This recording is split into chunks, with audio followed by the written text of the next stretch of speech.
The top stories tonight in Y News.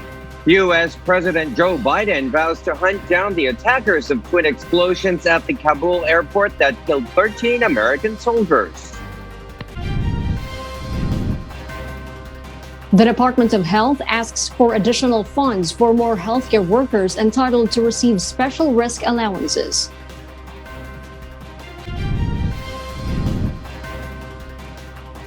More hospitals fear of closing down if PhilHealth fails to settle issues on claims payment suspension.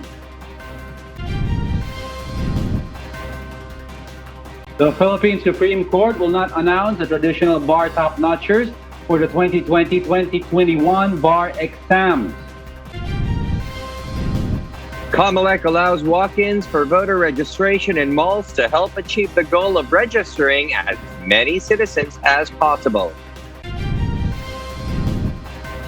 Social media giant Facebook is looking to implement an election commission to help the handling of political ads and election-related fake news.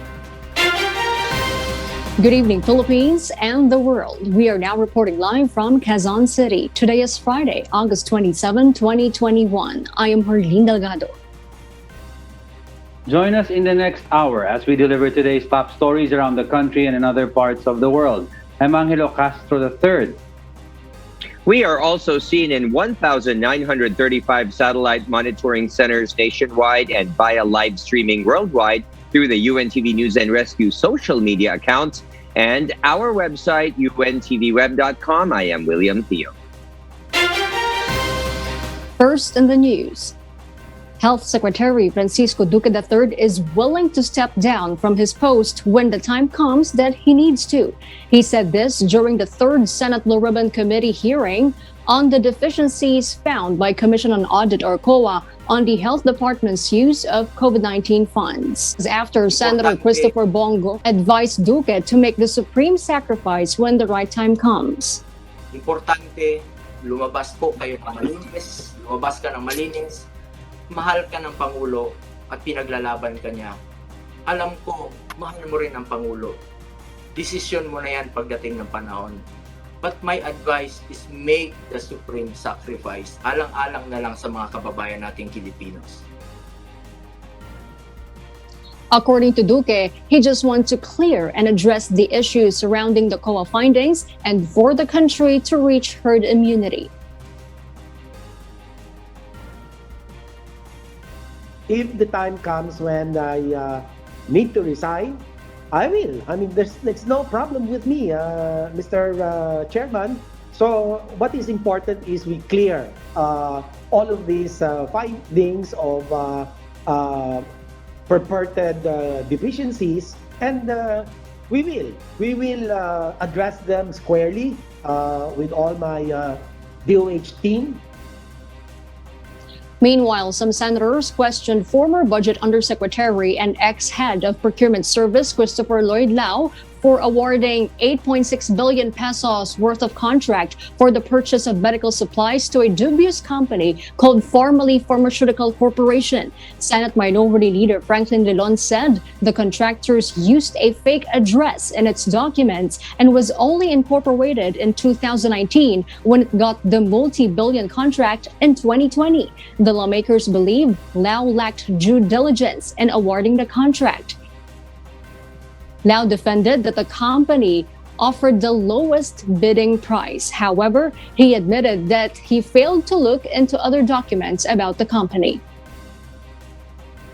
Did you exercise diligence in doing this? We failed to check on the articles of incorporation. Clearly, there's a collusion.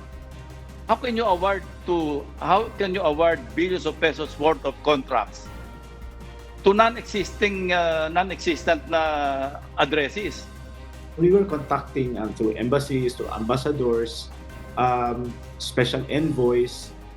These companies were referred to us, and when they were referred to us, they made offers, and we just responded to them. Padala po kami ng official letter sa kanila. In fact, we conducted meetings.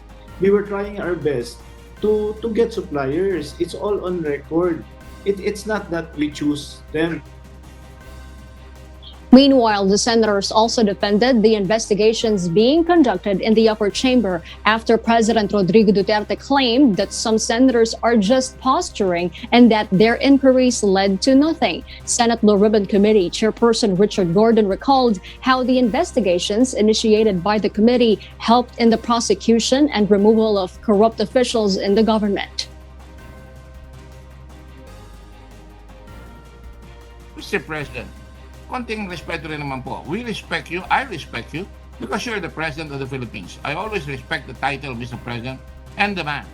Pero huwag naman ho tayo magsasalita sa co-equal branch of government na hindi ginagawa ang trabaho nila. Hindi po ako nagagalit dito. Sinasabi ko lang po na hindi naman po kami dapat maging punching bag. Per Senator Panfilo Lacson, the public should not believe the president.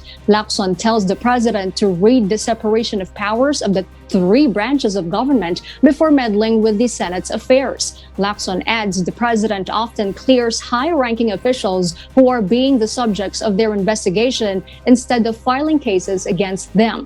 For Senate President Vicente Soto, the president could be misinformed. Soto says he will send the president the Senate report on the Committee of the Whole investigation on PhilHealth last year, where he noted that most of the president's appointed officers have now pending cases and were removed because of the Senate inquiry.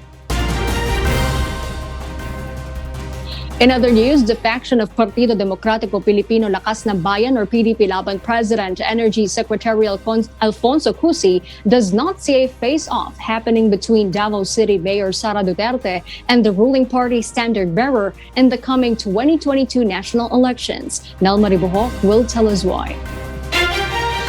The ruling party Partido Demokratiko Pilipino Lakas ng Bayan or PDP-Laban is serious in pushing for a Go Duterte tandem in the coming 2022 national elections. In a statement, they said they don't see any scenario of a face-off between Davao City Mayor Sara Duterte and the standard bearer of the party. For this reason, they are now preparing for the filing of the certificate of candidacy in October. Secretary Cusi also reiterates the pronouncement of Malacanang that President Duterte has decided to run for vice president because he thinks his daughter will not run for president.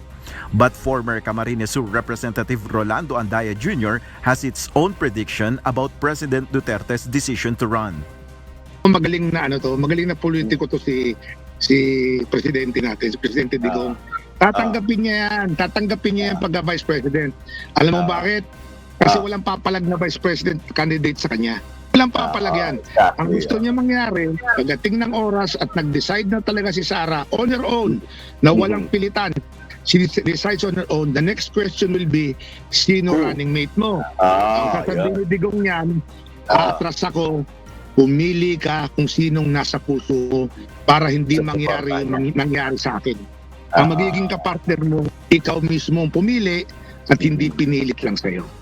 According to ACT-CIS Party List Representative Eric Yap, member of the Hugpong ng Pagbabago, Mayor Sara has still yet to decide on her next political move.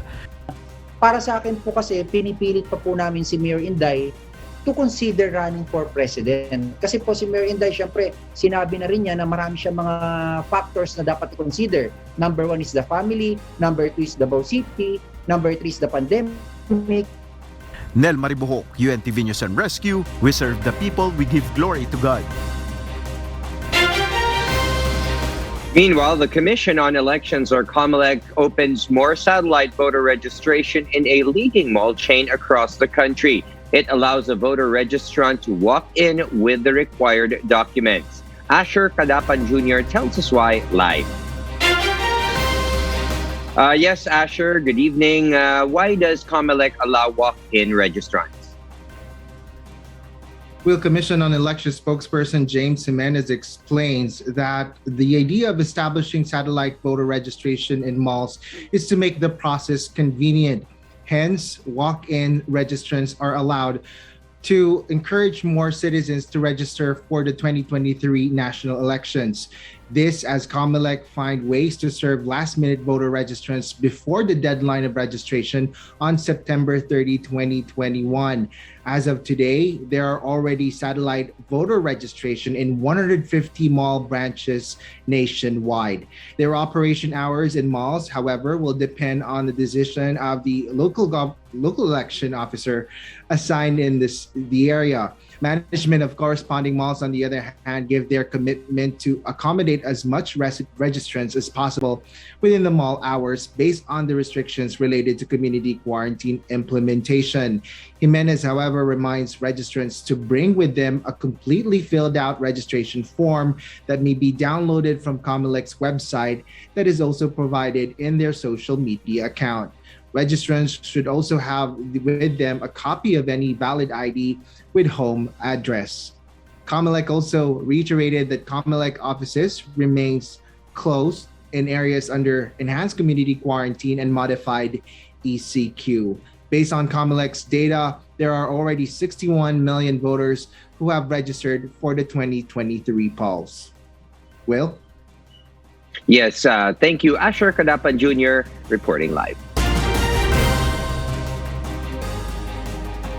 Meanwhile, the Supreme Court has announced that they will not do the traditional announcement of bar top-notchers for the upcoming 2020 to 2021 exams. Dante Amento tells us why.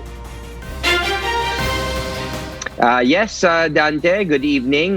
What was the reason for this particular decision?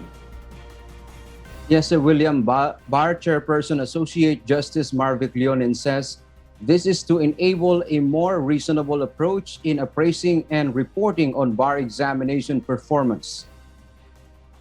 Considering this year's bar exams will be composed of 2 batches, one from those who were supposed to take the exams in 2020 and the 2021 examinees, the High Court suspended the bar examinations last year due to the COVID-19 pandemic.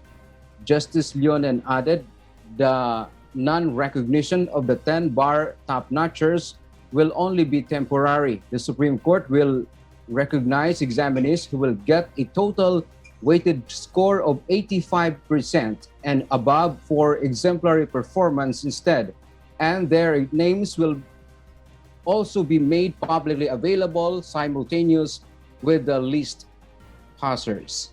Meanwhile, apart from this, the court will also rank schools on the percentage of the passers and number of examinees with exemplary performances. The 2020-2021 bar exams will be held on the 4 Sundays of November. William? Yes, thank you very much, Dante Amento, for that live report.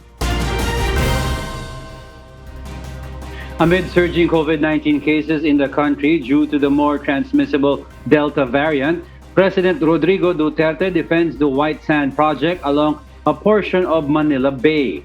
President Duterte also vouched for Environment Secretary Roy Cimatu's competence. Rosalie Cos details why.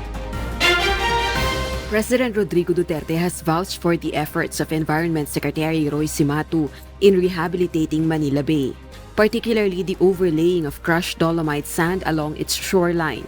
The chief executive made the remark on Thursday night during his special meeting with the Interagency Task Force on the Emerging of Infectious Diseases and National Task Force Against COVID-19. Dolomite is beautiful to the eyes. Period. Huwag ka nang magtanong kasi hindi naman ninyo kaya kung kayo. You had your chance actually. For so many years, you had every chance to do it. Was there anybody willing to take the problem by its horns? Si Cimatu lang. Apart from this, he also attacked critics of the Dolomite Beach project and defended his appointment of former military officers in his cabinet, including Cimatu, a retired Army general. Mga retired military man to, ayaw na to magtrabaho.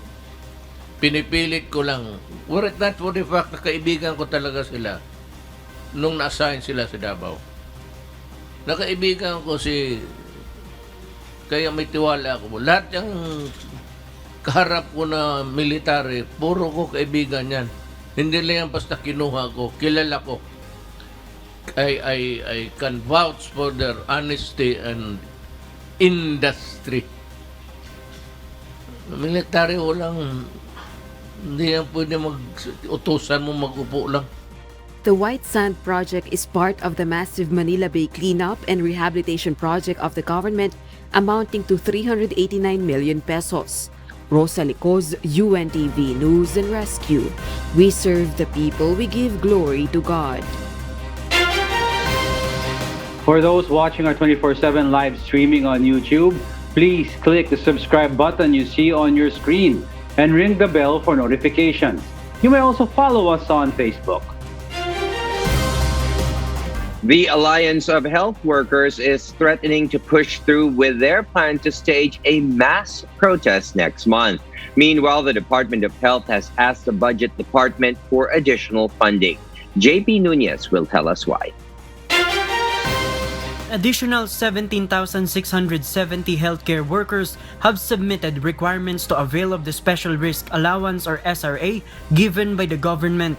These include health workers hired through the Emergency Hiring Program. According to DOH spokesperson Maria Rosario Berhere, they are already negotiating with the Budget Department regarding their request for additional funds. Nakikipag-usap maigi ngayon sa DBM para magkaroon tayo ng additional funds para ma-extend po natin yung mga na-hire na nating mga empleyado hanggang sa end of this year. So, inaantay pa rin po natin ang sagot ng Department of Budget and Management para dyan. The Health Department also appealed to the healthcare workers to reconsider their plan to stage a mass protest. Sanang isipin na lang po natin lahat ngayon yung mga pasyente po na nangangailangan lahat ng serbisyo nating lahat. So sana po magtulong-tulong po tayo. Kami po ay naandyan para suportahan kayo. Bigyan nyo lang po kami ng para makumpleto po natin ito lahat. The Alliance of Health Workers earlier said they would push through with their plan, citing the DOH failure to provide their allowances for meals, accommodation, and transportation, and active hazard duty pay. Napakahalaga po ito, sir, dahil alam po natin na marami na pinagkakasakit sa mga health workers at marami pong namatay. At sa issue ng napakababang sahod, talagang mahihirapan talaga ang mga health workers din na makapag-compensate dun sa pagpasang presyo ng bilihin, dun sa pagbili ng damo. So, importante po, mahalaga na maibigay sa mga beneficiaries para pandagdag dun sa mga araw-araw na gastos ng ating mga health workers. JP Nunez, UNTV News and Rescue. We serve the people. We give glory to God. Meanwhile, more hospitals fear of closing down if PhilHealth fails to pay their claims as soon as possible. But PhilHealth promised to take action on this problem as early as next week. Ray Pelayo has the story. Batangas 5th District Representative Marvy Marino exposed during the House Committee hearing yesterday that there are 4 hospitals in his jurisdiction that expressed to close down. The lawmaker noted that the unpaid PhilHealth claims affect their operation. I spoke with the private hospitals in my area just today, Mr. Chairman, and they told me that they will about to close their hospitals in about 6 months if they are not paid with their claims. Prior to this, Private Hospital Association of the Philippines Incorporated announced that there are already 2 hospitals in Samar and Davao del Sur who closed their operation. Pareho po ang sagot nila. Bakit sila nag-close? Kasi hindi na daw po kaya ng mga hospital na i-sustain ang kanilang operations. Bakit? Ay kasi po, ang lahat po naming nagastos na sa mga hospital na pera namin para sa mga members ng PhilHealth ay hindi po naibibigay sa amin. Ibig sabihin, hindi sila binabayaran. The Philippine Health Insurance Corporation said that they are now processing the 21.1 billion pesos claims by hospitals. PhilHealth President and CEO Dante Giran said that by next week, the state health insurer will pay 17 billion pesos using the debit credit payment or DCPM. Ang Batangas po ay hindi na po nag-avail ng unang DCPM natin, hindi po nag-avail ng ating DCPM. Why? Because they are happy with our ordinary claims processing. I have letters po sa mga hospitals na writing me that they will no longer avail of the discipline kasi happy na po sila sa yung sa regular filing. Ray Pelayo, UNTV News and Rescue. We serve the people. We give glory to God. The administration of a third dose of COVID-19 vaccine should be based on science and evidence. The government has yet to recommend third doses for those who have completed the shots. But the Department of Health has already allotted funds for its possible procurement of COVID-19 booster shots in 2022. Aiko Miguel reports. The Department of Health is not closing its doors for the administration of COVID-19 booster shots. This despite giving a third shot of vaccine is not yet recommended by the local health experts. DOH spokesperson Undersecretary Maria Rosario Vergara said that aside from this, the 45 billion peso proposed budget also covers vaccines for children.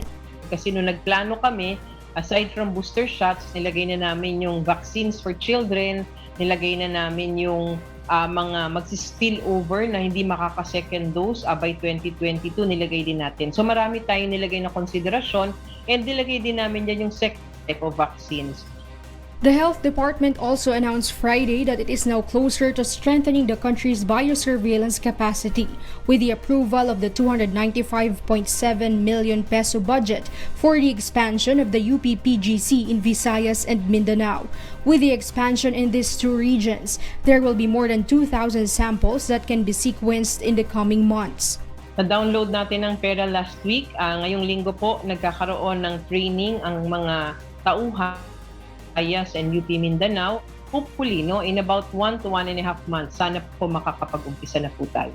Aside from detecting COVID-19 variants, genomic biosurveillance plays a big role in determining causes of outbreaks, tracking how a virus is transmitted, and complementing disease surveillance in guiding the overall public health response even beyond the COVID-19 pandemic. Aiko Miguel, UNTV News and Rescue. We serve the people, we give glory to God. The Office of the Civil Defense is now in the process of conducting extensive contact tracing after more than 100 of its personnel tested positive for COVID-19. The Department of Health is also planning to get samples from those who are infected. Leah Ilagan will tell us why. The Department of Health will get samples from the employees of the Office of the Civil Defense who tested positive for COVID-19. This is to identify what kind of variants these personnel contracted. Tignan muna namin yung spread ng 116 positive, kung iba't ibang opisina ba yan, iba't ibang building ba yan, titignan natin. But definitely because this is a clustering of cases, we are going to get samples from them. National Disaster Risk Reduction and Management Council spokesperson Mark Timbal earlier said that some OCD personnel are wondering where they got the virus. Wala kaming definitive na basis whether it's Delta variant or Delta variant. Although iniisip namin na baka kasi ang tindi ng hawahan Some of the people who tested positive were actually wondering na nakakulong na nga sila sa mga opisina nila, nahawa pa sila. But we're also thinking on taking the angle na baka sa dokumento na mga umiikot sa opisina nag-ride on yung virus. Kaya may mga nahawa. The agency is now verifying who among their infected employees went to their families. This will be their basis for contact tracing to be carried out. Inalam po natin kung sino yung umuwi sa kanilang mga pamilya kasi lahat po ng mga yon, mga dependents and family members nila na na-expose sa kanila ay ipapatesting din po natin. Ito po ay inaayos na po namin para as early as if not this weekend, baka Monday ay maipa-testing na rin po natin sila para malaman natin kung sila po ba ay nahawa o hindi. The OCD Central Office is still fully functioning despite this unfortunate incident. He said 80% who tested positive are asymptomatic and can still perform their job. The Civil Defense Central Office is temporarily closed until the end of the month for disinfection. Leah Ilagan, UNTV News and Rescue. We serve the people. We give glory to God.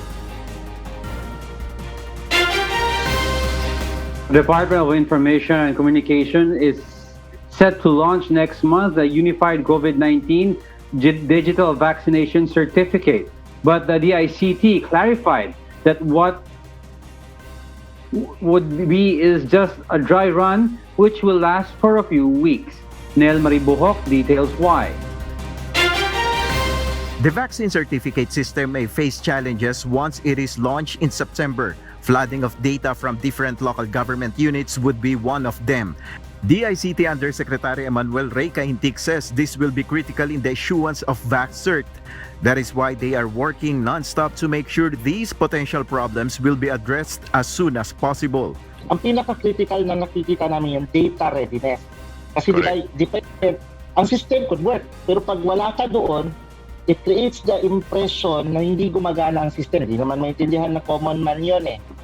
So important yung data readiness. So nililinis namin sa kakayanin namin yung tinatawag na obvious mistakes. For this reason, Caintic said that DICT will first conduct a dry run just to perfect the process. Ngayon September 1 and for a period of, I don't know, I think 2 weeks, 3 weeks, or whatever it takes, ma-perfect dito sa Manila. And especially for OFWs po muna. The DICT sees the full implementation of VaxCert PH at least for OFWs in Metro Manila by October. The DOH meanwhile is doing its part for other countries to recognize the unified digital vaccination card of the Philippines. We convey our support and we are prepared to also undertake the necessary representations with foreign governments in the acceptance of the certificates that will be coming from the Philippines. VaxCert PH is a portal developed by DICT and DOH for the issuance of unified COVID-19 vaccination certificates that can be used by overseas Filipino workers. Nel Maribuhok, UNTV News and Rescue. We serve the people, we give glory to God. The One Hospital Command Center, which coordinates health facility referral for COVID-19 patients, are now swamped with calls. This coincides with the record high COVID-19 cases in the country. Marvin Calas reports. From an average 120 calls per day, the One Hospital Command Center is now receiving more than 500 incoming calls. The center also recorded about 600 backlog outgoing calls in a day over the past week. According to Department of Health and Treatment Czar Undersecretary Leopoldo Vega, the One Hospital Center is doing its best to manage the increasing demand to assist COVID-related calls. Talagang tumataas at saka ano naman po namin, kinakaya po namin yung aming number of calls ngayon compared to July at saka meron kaming better connectivity at saka visibility sa lahat ng mga hospitals na kung saan pwede ma-transfer o ma-coordinate yung mga pasyente. Kung pwede po namin ma-coordinate yung mga transfer of patients or referral, lalong-lalo na sa mga pasyente na nangangailangan ng intensive care unit, sa mga areas na pwede pa ho silang tatanggapin. The official also noted that the number of COVID-19 cases in the country remains high despite a slight decrease in the COVID-19 reproduction rate. COVID-19 cases recorded in the country is now almost reaching its 2 million mark. According to Undersecretary Vega, despite the increasing cases, only 98% of the cases are mild, asymptomatic, and moderate cases, while almost 2% are severe and critical cases. This urged the health department to instruct private and public hospitals to provide step-down facilities to decongest hospitals and provide medical attention dedicated for COVID-19 patients. Yung step-down facility, Sec Martin, para to sa mga kanilang pasyenteng moderate o kaya nagre-recover na from sa intensive care. Yung kadalasan po nito, kagaya nung step-down facility ng Tondo Medical Center, nasa PICC kung saan magre-recuperate na yung pasyente nilang moderate na hindi naman kailangan talaga ng intensive care. So doon yung continuing care po nila at para din mapantayan din ng mga doktor at saka ng hospital. Marvin Calas, UNTV News and Rescue. We serve the people, we give glory to God. More local government units in Metro Manila are joining the WeVax as One project, which seeks to accommodate vaccine applicants from other LGUs. The intensified immunization efforts come as the metropolis races to contain the COVID-19 Delta variant. Janice Henta will give us more details live. So Janice, what are these cities that are accepting non-residents for their vaccination drive? Arlene, aside from Mandaluyong, Pateros, and Manila City, the Marikina City government opened its vaccination drive for nearby cities or non-residents. According to Marikina City Mayor Marcy Teodoro, 98% of their 360,000 target population have been fully vaccinated. Mayor Teodoro added that the vaccination registration in the city drastically went down compared to the previous month.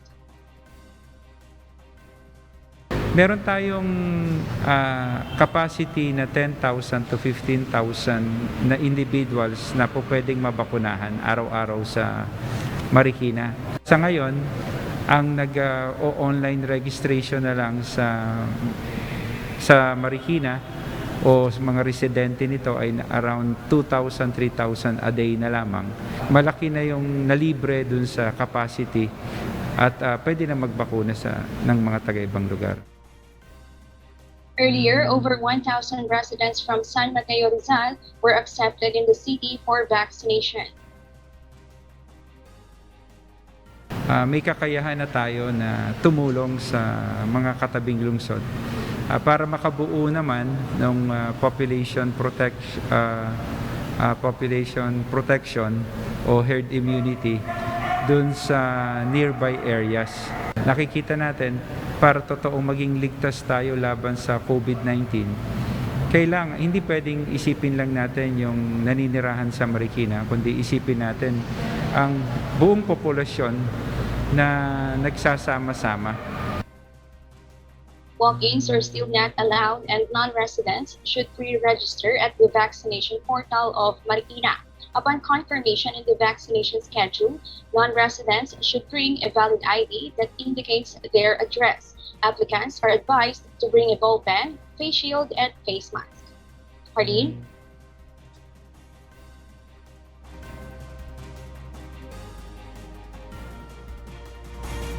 Thank you, Janice and Henta, reporting live. The Department of Health, or DOH, posted 17,447 new COVID-19 cases today, pushing the Philippine tally of confirmed infections to 1,916,461. This is the country's second highest daily tally since the pandemic started. The DOH said the number of fresh infections brought the country's active cases to 142,531. About 96.2% of these cases are mild. 0.96% are moderate, 1.1% are asymptomatic, 1.1% are severe, and 0.6% are in critical condition. Only one accredited testing laboratory failed to submit data on time. The DOH also reported 6,771 more patients have recuperated from the disease, pushing the total recoveries to 1,741,089. The death toll has reached 32,841 with 113 new fatalities. Meanwhile, the overall global COVID-19 caseload has reached 214,711,514, while the deaths have surged to 4,476,459, according to the Johns Hopkins University. The United States of America recorded 38,387,116 confirmed cases and 633,591 deaths, still the highest in the world, followed by India with 32,603,188 cases and 436,861 deaths. In terms of deaths, Brazil comes second with 577,565 fatalities and 20,676,561 cases. For those watching us on YouTube, please click the subscribe button you see on your screen and ring the bell for notification. You may also follow us on Facebook. For the news abroad, 13 U.S. military personnel were among killed in Kabul airport twin bomb attacks. The Islamic State has claimed responsibility for the incident. And in speech Thursday, U.S. President Joe Biden issued a warning to those responsible for the attacks. Ruth Bahay will give us the details live. Ruth? Kath, U.S. President Joe Biden vowed to hunt down the two suicide bombers and gunmen who attacked Kabul airport, killing the people trying to flee the country. The U.S. chief executive pledged to retaliate against the attack. To those who carried out this attack, as well as anyone who wishes America harm, know this: we will not forgive. We will not forget. We will hunt you down and make you pay.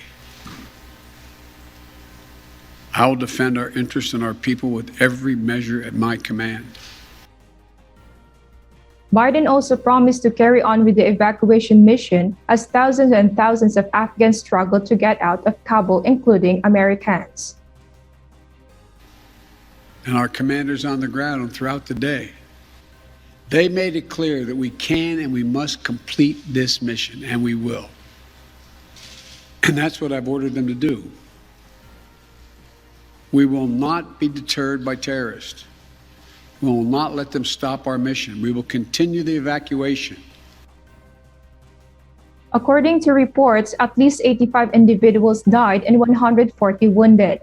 There have been warnings of a possible militant attacks before the blast that took place at the Abbey Gate. Meanwhile, UK Prime Minister Boris Johnson calls the incident despicable and stressed that the operation to extract people from Afghanistan will carry on. But clearly, what this attack shows is the importance of continuing that work in as fast and as efficient a manner as possible in the hours that remain to us, and that's what we're going to do. Back to you, Kat. Thank you, Ruth Bahay, for that live report. Truck drivers in Australia are on strike in reaction to disputes between logistics company Toll and the Transport Workers Union. Mavian Dog tells us the details live. Maeve? Kath, after months of attempted appeal for increased job security and improved pay, 7,000 toll truck drivers have now initiated a strike for 24 hours from midnight. This follows after Toll presented a work agreement which provides more opportunities for contract drivers, ultimately neglecting the permanency of Toll employees. Earlier this week, the Transport Workers Union accused Toll of their ignorance towards the overtime entitlements and refusal to withdraw its attack on jobs' rights. TWU National Secretary Michael Caine also expressed his concern as veteran truck drivers are being replaced with casual workers. The truck drivers' decision is also driven by their claim that Uberization of the industry will result in insecure short-term contracts with low pay for the external contractors. Furthermore, the proposed changes may result with an even more unsafe working environments in the trucking industry. With trucks off the road, food, fuel, and parcel delivery services nationwide are impacted and postponed over the weekend, though TWU assures that vaccine and essential medical supplies will continue to be transported. Kath? Yes, Maeve, how has Toll reacted to this backlash from the Transport Workers Union? Kath, on the contrary, Toll claims that its employee bargaining agreement is the best in the country compared to other competitors. They have also accused the TWU of not settling their attempted negotiations. Now, the president of Toll Global Express criticizes the union and expressed his disappointment to the strike amidst the pandemic. He also said that they have put contingency plans in place in order to deal with the disruptions caused by the strike. Back to you, Kath. Thank you, Mavian Dog, for that live report. After years of criticism, social media giant Facebook is looking to implement an election commission to help advise the handling of political ads and election-related fake news. Marvy Dauphin will give us the details live. Marvy? Kath, in its preparation for the 2022 U.S. midterm elections, the social media giant has reportedly approached a number of policy experts and academics to guide its decision-making on issues ranging from political advertising to election misinformation. This move is seen as a way of helping the company sidestep criticisms of political bias. This comes after Facebook founder and CEO Mark Zuckerberg has repeatedly testified in front of U.S. Congress regarding the mismanagement of rampant fake news. Though the effort is preliminary, Facebook may announce the commission in a few months, and it could be modeled after the Oversight Board, the company's first experiment in external content moderation. According to law professor Nathaniel Pursley, there is an existing perception that the American social media platform has an overreaching influence on other nations' political matters, and its decisions have global implications. Besides the United States, there are several elections in the coming year in countries such as Hungary, Germany, Brazil, and the Philippines, where Facebook's actions will be closely monitored. Kath? Yes, Marvy, how would this new election commission differ from the Oversight Board? Kath, the key difference with this new election commission is that it would aim to proactively provide guidance without having to wait for Facebook to remove a post or an account and then review that action. The Oversight Board is seen as a reactionary tool, while this new advisory committee could help weigh in even on issues which Facebook does not have a public stance on yet. Back to you, Kath. Thank you, Marvy Delfin, reporting live. And those are the reasons behind the news in other parts of the globe. I'm Kat Tumaraos, live from Bangkok, Thailand. Good evening. Meanwhile, for another charitable activity during Wish 1075's 7th anniversary celebration, the FM station has constructed a humble home for a family who needed to evacuate after their house was destroyed by a typhoon. Let's watch this. One's home serves as a shelter and a refuge. It keeps people safe and protected against a myriad of things, including unseen enemies such as COVID-19 and losing one's home to one of the world's strongest typhoons of 2020, especially during a time of a global pandemic, is simply devastating. Nagiba po siya nung nakaraang bagyo, bagyong Rolly po. Binagsakan po siya ng malaking puno sangap po siya ng puno ng liputi. Yung pong malapit lang po sa amin, as in talaga pong tumagilid po kasi yung bahay namin, hindi na po talaga siya kayang tirahan. Pagkadagan po noon, yung sanhi ng pagkakasira ng bahay namin, talaga pong hindi na matirahan. When Gary and her family lost their home, they were forced to start anew. And in doing so, during such challenging times, they faced uncertainty, heartbreak, and rejection. Noong una, doon po kami sa kapatid ko, doon po sa malapit lang doon sa tinutuluyan namin. And then, lumipat po kami sa Dalig. Sa Dalig po, dito po sa Malayo, dito sa may planta po. Umupa po kami doon ng bahay kasi yun po yung time na umalis na po ako pa Batangas. Parang inilipat ko na rin po sila ng matitirahan. And then, siguro po isang buwan lang po kami doon. And then, naglipat po kami naman doon sa kapatid kong isa. Dito naman po sa Barrio, sa Sitio Barrio po. Pangalawa ko pong kapatid yon. Pangatlo po, basta po nagka-problema lang. Lumipat po ulit kami ng matitirahan. So, umupa na lang po ulit kami. Sila po, kasi wala po ako dito eh. On top of losing their home, Gary also faced a different hurdle. One that involved her source of income. Nag-endo na po kasi ako. Kuha nang hindi na po ako nakabalik. Kasi na-aksidente po kasi ako. Itong June po. Na-aksidente po ako, so hindi na po ako nila pinayagang bumalik. Samantalang reasonable naman po yung pag-absent ko kasi na-aksidente po ako. But despite the many obstacles they've encountered, Gary and her mother remained thankful and prayerful. Kasi parang inaan po namin napaka-unfair kasi kami pa yung nagkaganon. Pero syempre po, inisip ko rin po na maswerte pa rin po kami kasi buhay kami. mahingi na lang po ako ng tulong sa Diyos sa taas. Kasi pag humingi po ako ng tulong sa taas, sigurado may bibigay, may dadating. Ito nga po, may dumating sa amin. For Wish 1075's 7th anniversary, the station has constructed a humble home for Garalee and her family.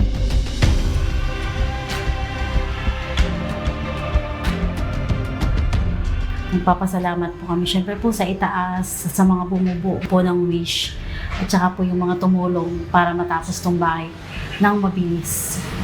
Masaya kasi ito nga po, nagkaroon na kami ng sariling bahay. Hindi nga po ako kapaniwala na bahay namin ito. Sabi ko sa mga apo ko, masaya ako. At least, pag nabagyo, yung mga anak ko, hindi na kailangan pa lumikas. Dito na lang sa akin pupunta. Kaya lubos po kaming nagpapasalamat dahil siya po ay talagang tunay nga po na dapat tulungan. Sobrang laki po na tulong para sa kanila. Dahil ang masasabi ko lang po, maganda na po ang kanilang tuluyan. Hindi na po sila mahihirapan. Makakatulog na sila na maayos pag oras ng bagyo. Dahil talaga po naman na sila po ay kung saan po nanunulok yung araw pag may ganyan po mga kalamidad. Maraming salamat po sa Wish at sila po ay nabigyan niyo ng tulong na pabahay at malaking pong tulong at sila po ay talagang safe na. Dumating nga po ang sakuna ay sila po ay safe na. Hindi na po sila makakaroon ng disgrasya. A home is not just a place of shelter. It doesn't just provide protection and comfort to its inhabitants. A home is a safe haven. It is a place where beautiful memories are made and where prayers and wishes are cultivated from hopeful hearts. Ang mensahe ko po sa mga anak ko, sana po huwag silang magsasawa na tumawag kay God. Kahit po sa kabila ng kahirapan o pandemic, sana huwag silang mawawala ng pag-asa sa buhay. Huwag po silang mawawala ng pag-asa kasi unang-una po, meron naman pong tao na magbibigay po ng way na mga tulong sa amin, katulad po ng Wish, and then wag po silang makakalimot tumawag sa itaas. Basta po, wag po mawawala ng pag-asa. Lagi, hindi po kasi tayo bibigyan ng isang pagsubok kung hindi po natin kakayanin. And before we close, we will leave you with a final word, giving glory to God. From the book of 1 John, chapter 3, verse 18, it says, "My little children, let us not love in word, neither in tongue, but in deed and in truth."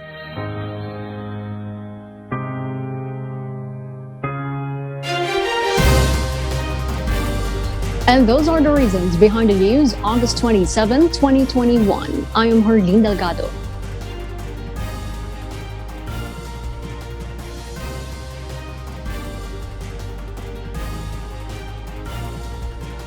You need to know, we will always ask why. I am William Theo. We serve the people. We give glory to God. If the time comes when I need to resign, I will. I mean, there's no problem with me, Mr. Chairman. So what is important is we clear all of these findings of purported deficiencies, and we will address them squarely with all my DOH team. Dolomite is beautiful to the eyes. Period. Huwag ka na magtanong kasi hindi naman ninyo kaya kung kayo. To those who carried out this attack, as well as anyone who wishes America harm, know this: we will not forgive. We will not forget. We will hunt you down and make you pay.